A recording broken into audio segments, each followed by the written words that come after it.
책맛 세상으로 오신 걸 환영합니다. 저는 책 추천하는 북티시의 김성대입니다. 오늘 여러분과 함께 나눌 책은 다자이 오사무의 인간 실격과 김원영 작가의 실격당한 자들을 위한 변론입니다. 제가 오늘 두 권의 책을 선정한 이유는 실격이라는 단어 때문입니다. 실격이란 말은 우리가 너무 일상에서 너무나 익숙하게 들어왔고 또 무심코 내뱉고 있는 말 중에 하나입니다. 스포츠 경기를 저희들이 시청을 하다 보면은 어떤 선수가 부정 출발을 하게 됩니다. 그럼 바로 실격을 당합니다. 오랜 시간 치열하게 준비해왔던 자신이 가진 모든 것을 그 경기에서 아예 보여줄 수가 없는 거죠. 아마 그 선수는 하늘이 무너지는 기분일 겁니다.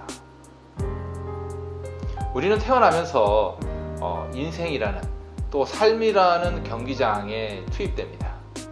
그리고서는 성공이라는 목표를 향해서 죽으라고 일을 합니다. 심지어는 이번 생은 틀렸어라는 자포자기의 심정으로 삶을 마감하는 경우도 종종 있습니다. 하지만 제가 생각하는 삶이라는 그 경기장은 결승선이 있어서는 안 된다고 생각합니다. 경쟁을 해야 할 필요가 없는 거죠. 인생이라는 화폭에 담겨지는 그 하나하나의 물감들이 어떤 것이 더 중요하다고 말할 수는 없습니다. 각각의 서로 다른 물감들이 서로 조화롭게 이루어질 때, 어우러질 때 명화가 탄생합니다. 삶에는 결코 실격이 있을 수가 없습니다. 태어나는 그 순간, 태어남으로써 모든 이가 하나의 쓸모를 갖는다고 생각합니다. 존중받아야 되고 또 마땅히 존중해야 합니다. 이럴 때 다가온 책이 저에게는 인간 실격과 실격당한 자들을 위한 변론입니다. 소설 속의 요조는 어릴 때부터 자신이 다른 사람들과 다르다고 생각을 합니다. 나 혼자 색다른 인간일지도 모른다는 불안과 공포를 느끼고 늘 초조해하죠. 이 마음을 감추기 위해서 요조가 선택한 것은 익살이라는 가면입니다. 겉으로는 항상 웃음을 짓지만 내심으로는 외줄타기에 몸을 실은 것처럼 늘 위태롭고 진땀나는 생활을 하게 됩니다. 자신보다는 타인에게 기분을 맞추면서 살아가고 싫은 것을 싫다하지 못하고 또 좋아하는 것도 머뭇머뭇 어떤 걸 훔치듯이 전혀 즐기지 못하니까 행복할 리가 없습니다. 익살이란 자신의 가면이 다른 사람에게 들킬까봐 또 늘 불안하고 초조해합니다. 결국에는 삶을 실존으로 받아들이지 못합니다. 그래서 요조는 여러 차례 자살을 시도하는 등 순탄치 못한 삶을 살아가게 됩니다. 인간 실격. 이 말에는 과연 어떤 의미가 담겨 있을까요? 인간을 실격시킨다? 아니면 인간으로서 실격이란 그런 뜻인가요? 실격이란 말을 사전에서 찾아보면 이렇게 나와 있습니다.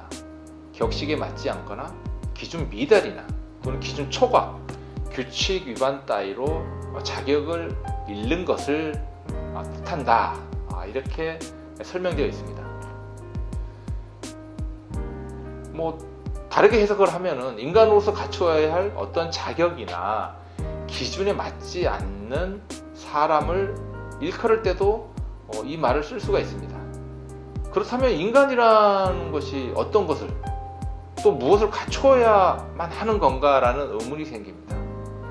그리고 그 갖추어야 할 무엇이 어떤 기준에 미달하거나 초과하면 안 된다는 뜻으로 해석되어야 되는 거죠. 그렇다면 과연 인간이란 어떤 갖춰야 될 자격이 있어야 하는 걸까요? 그리고 있다면 어떤 자격을 갖춰야지 인간으로서 대접을 받을 수 있는지 머리가 복잡해집니다. 실격은 어떤 자격을 전제로 합니다. 자격은 일정한 신분이나 지위를 뜻하고 그런 신분이나 지위를 가지는데 필요한 조건이나 능력을 지닌다는 말로 또 이렇게 확대 해석할 수도 있습니다. 인간이 되려면 어떤 기준이나 범위가 필요하다는 말과 다름없습니다. 일상에서 우리가 자주 하는 말 중에 부끄럽다라는 말이 있습니다. 부끄럽다라는 말을 이렇게 가만히 살펴보면은 스스로를 다른 사람과 이렇게 비교를 해서 뭔가 부족하거나 많다고 느끼는 마음이라는 거죠. 우리가 헌법 10조를 보면은 모든 인간은 인간으로서 존엄과 가치를 지니고 있으며 행복을 추구할 권리를 가진다. 또 11조에 보면은 모든 국민은 법 앞에 평등하고 누구든지 성별이나 종교, 사회적 신분에 의하여 정치적, 경제적, 사회적, 문화적 생활의 모든 영역에 있어서 차별을 받지 아니한다고 명시가 되어 있습니다. 인간은 오로지 존엄과 가치가 유일한 것이지 신분이나 지위가 필요치 않다는 뜻이지요. 인간은 그냥 인간 그 자체일 뿐입니다. 타인과 조금 다른 생각을 가지고 있다고 해서 또 보통 사람들과 조금 다른 모습, 그로 인해서 다른 행동이나 생활을 할 수밖에 없는 이런 사람들을 인간 실격자로 몰아간다는 것은 있을 수 없는 일이죠. 그렇다면 요조는 왜 자신을 인간 실격자로 또 부끄러운 인생을 살았다는 그 인식을 스스로 갖게 되었을까요? 요조가 살아온 삶의 그런 모습들을 저와 비교를 해봤습니다. 저도 어릴 때 부모님을 사랑을 받기 위해서 많은 애교도 부리고 또 친구들로부터 소외당하지 않기 위해서 친구들 사이에서 마음에 없는 그런 광대짓을 하기도 했습니다. 그만큼 인정을 받고 싶다는 욕구가 강했기 때문인 거죠. 내가 생각한 욕구만 채워진다면은 또 그런 행동이 그렇게 나쁘지 않다고 생각했습니다. 한 번은 어머니가 이제 사주신 장난감, 꽤 비싼 장난감이었던 것 같아요. 그걸 친구가 달라고 해서 그냥 준 적도 있었습니다. 그 이유는 그 친구와 같이 놀고 싶어서죠. 하지만 어느 순간 친구가 나한테 뭘 요구한다고 해서 내가 그것을 반드시 줄 필요가 있을까라는 그런 의문이 들었습니다. 그 의문이 생기는 순간 호구와도 같았던 그런 광대짓을 졸업하는 순간이었죠.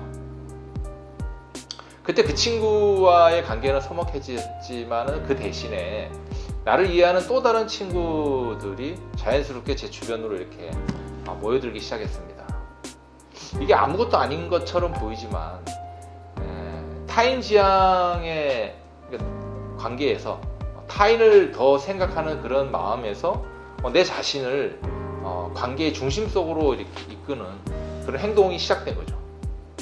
하지만 소설 속의 요조는 자신을 중심으로 타인과의 관계를 결국 재편하지 못합니다. 이로 인해서 결국 순탄치 않은 삶을 살아가게 되는 거죠. 익살이나 가면 등을 이용해서 자신을 타인에게 보여주는 행위는 최초에는 타인과의 관계를 맺는데 수월하지만은 차츰 진실이 결여된 관계는 사상 누가처럼 무너지기 쉽습니다.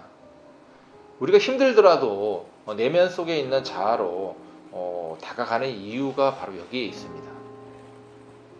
또 하나의 책 김원영 작가의 실격당한 자들을 위한 변론은 사실은 제가 이걸 별도로 이야기를 나누고 싶을 정도로 저의 그 인식 체계에 굉장히 그 충격을 준 작품이기도 합니다. 우리는 다수의 생각과 행동이 마치 정의인 양 이렇게 오도하는 경우가 많습니다. 이런 경우에 자신의 일상, 자신의 인식에 어떤 충격이나 낯섦이 다가오게 되면은 무조건 배척하게 되고 또 그 다름을 오히려 틀림으로 규정하는 그런 오류를 범하기 쉽습니다. 나와 다른 생각, 나와 다른 신체, 뭔가 어색한 행동을 하는 사람들을 나와는 반대편에 선 사람, 심지어는 나의 적이라는 생각을 하게 되는 그런 경향까지 보이게 됩니다. 다수가 혐오하는 그런 성적인 지향과 정체성을 가진 사람은 공격을 당하게 되고, 그로 인해서 자신은 잘못된 삶을 살아가는 것이 아닌가라는 그런 인식 속에서 살아가게 됩니다. 존중받지 못하고 개별적인 존재로 인정받지 못할 때 삶은 실격당하게 됩니다. 신체적인 다름, 성적인 다름, 취향의 다름, 생각과 행동의 다름, 이렇게 생각하고 또 그렇게 불러보면은 장애를 안고 살아가는 사람이 아니라 우리 서로 각자가 서로 조금씩 다르게 살아가는 것처럼 여겨집니다. 또 이 책에서 저는 생각을 많이 하게 된 그 단어가 이동권이라는 단어입니다. 한마디로 말해서 이동권이라는 권리죠. 신체적으로 대다수의 사람들은 이동하는데 크게 문제가 없습니다. 하지만 몇몇 소수의 사람들은 이동하는데 제약이 따르고, 또 우리는 그 제약이 따르는 사람들을 어떻게 대해왔는지를 가만히 생각해 보면은 절로 고개가 숙여집니다. 굉장히 부끄럽습니다. 화장실 문턱에서 자신의 삶 전체가 부정당하는 그 모멸감을 저는 한 번도 생각해 본 적이 없기 때문입니다. 그 화장실 문턱, 그 별로 높지도 않은 문턱 때문에 신체가 그 안으로 들어가지 못하는 거죠. 단지 그 이유 하나 때문에 하루 종일 물을 마시지 않는다는 그 말에 정말 가슴에 마음 한쪽이 정말 칼로 베인 듯 아팠습니다. 또 다른 청각 장애를 가진 부부가 새로 태어날 아기가 오히려 장애를 가지고 태어났으면 좋겠다는 그런 말에 과연 우리 사회는 도대체 어디로 가고 있는 것인가, 그런 장애를 가진 사람들 주변에 있는 나를 포함한 우리들은 과연 어떻게 그들을 대해왔는가라는 그런 자괴감에 이렇게 빠집니다. 서울에는 최근 17년간 그런 특수 학교들이 설립되지 못했습니다. 최근에 그 엄남 초등학교 부지에 그 나리학교가 설립이 되어서 그나마 뭐 다행한 일이라고 생각을 하지만, 작년에 그 모 국회의원이 서진학교라는 그 특수학교를 지을 자리에 뭐 국회의원이 거기다가 뭐 다른 시설을 짓겠다라는 공약을 거는 바람에 또 이를 지지하는 주민들의 반대에 결국 장애인 그 엄마가 주민들 앞에 무릎까지 꿇는 사태가 발생하기도 했습니다. 이 안타까운 이런 일들이 아직까지 우리 주변에서 현재 진행형으로 이렇게 이루어지고 있습니다. 그 신체적 장애를 가진 사람들은 보여지는 나, 그리고 그 보여지는 나를 바라보는 나가 완전히 일치해서 실제로 눈앞에 아무것도 보이지 않고 또 자신이 타인에게 자기가 어떻게 보이는지는 생각할 여유조차도 없습니다. 우리가 생각하는 거하고 완전히 틀립니다. 신체적 장애를 안고 가는 사람들은 타인의 시선이 그렇게 불쾌하지 않다고 합니다. 아니, 불쾌하지 않은 게 아니라 그 타인의 시선보다 오히려 자신이 갖고 있는 그 신체적 장애 그 자체로 인해서 삶에 대한 깊은 체념이 생긴다고 합니다. 신체적인 제약으로 인해서 자신의 삶 전체가 실격당한다면 과연 어떤 기분이 들까요? 저가 만약에 그런 신체적인 장애를 가지고 있다라는 생각이 저를 오늘 굉장히 괴롭힙니다. 사실은 김원영 작가의 책을 읽고 김원영 작가를 저희 비북스에 모시고 싶었습니다. 하지만 뭐 비북스라는 이 공간 자체가 엘리베이터가 없는 지하 공간이고 계단을 이렇게 내려와야 되는 그런 상황에 있는 공간이기 때문에 결국에는 김원영 작가를 모시는 것을 포기할 수밖에 없었습니다. 제가 오늘 그 인간 실격이라는 책과 실격당한 자들을 위한 변론이라는 책을 갖고 나온 이유는 이제 우리 한국 사회가 어떤 다름이라는 그런 인식과 또 소수에 대한 인식 이런 것들을 좀 변화시킴으로써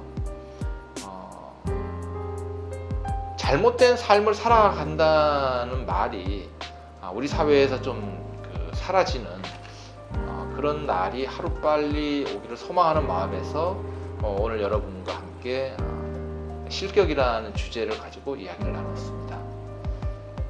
오늘은 좀 다소 무거운 이야기를 나눴는데 다음 시간에 어떤 이야기가 될지는 모르겠지만 또 다른 이야기로 찾아뵙겠습니다. 감사합니다.